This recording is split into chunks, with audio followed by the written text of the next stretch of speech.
Longitudinal waves. Longitudinal wave does not have crests and trough.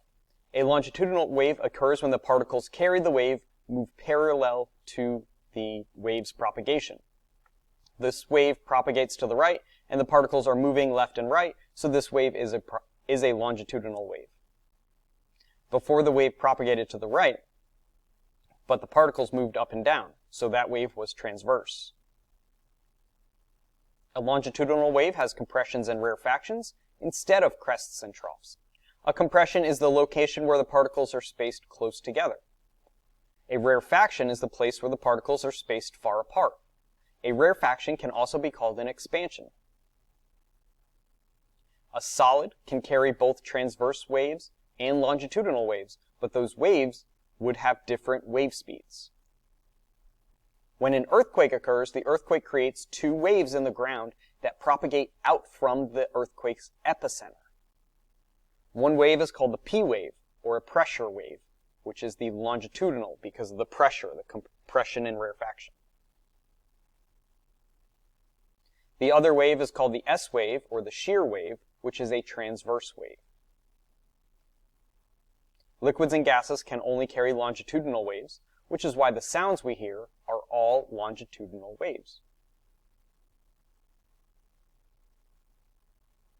Consider a transverse wave. If the wave's crests and troughs travel from one point to another, then we would call this a traveling wave. But if the crests and troughs stand in place and oscillate, so that a crest oscillates into a trough and a trough oscillates into a crest, then this is a standing wave. Here's a traveling longitudinal wave. You see how the compressions and rarefactions actually propagate to the right? You can follow it with your eyes. And then on the bottom, we've got a standing longitudinal wave. Do you see how a compression oscillates into a rarefaction and a compression again, but the compression and rarefactions never actually go anywhere? To demonstrate this,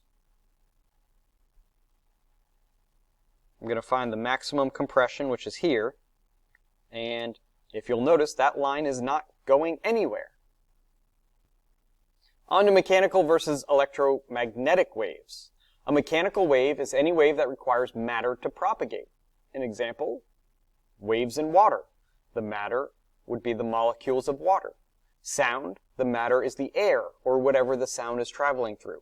Could be water, right? If you're underwater, you can hear sound. It sounds a little bit different, but you can still hear. Waves on a rope or a string, like a guitar. Mechanical waves cannot propagate through empty space or anywhere else where there is no matter. So what this means is you cannot hear anything in space. There are no explosions in space. There is no pew-pew noise that you would see in Star Wars or anything else. An electromagnetic wave is a special type of wave that doesn't... Oh, back to that.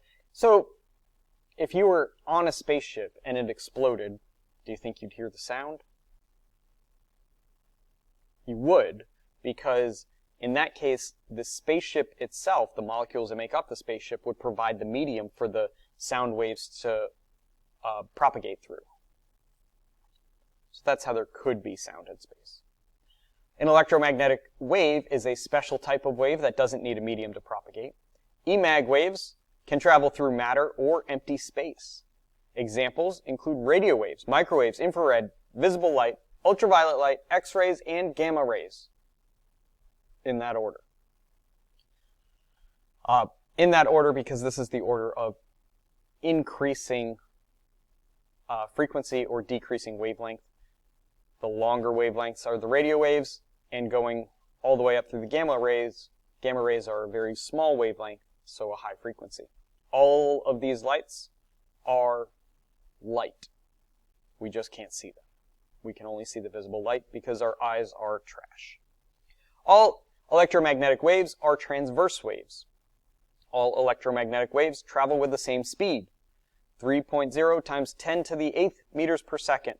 This is called the speed of light and is given the special letter lowercase c. Nothing else will be able to hit that speed of light. And weird things happen as you approach that speed of light. That's for another video. Relativity, special relativity is what you're going to want to look into.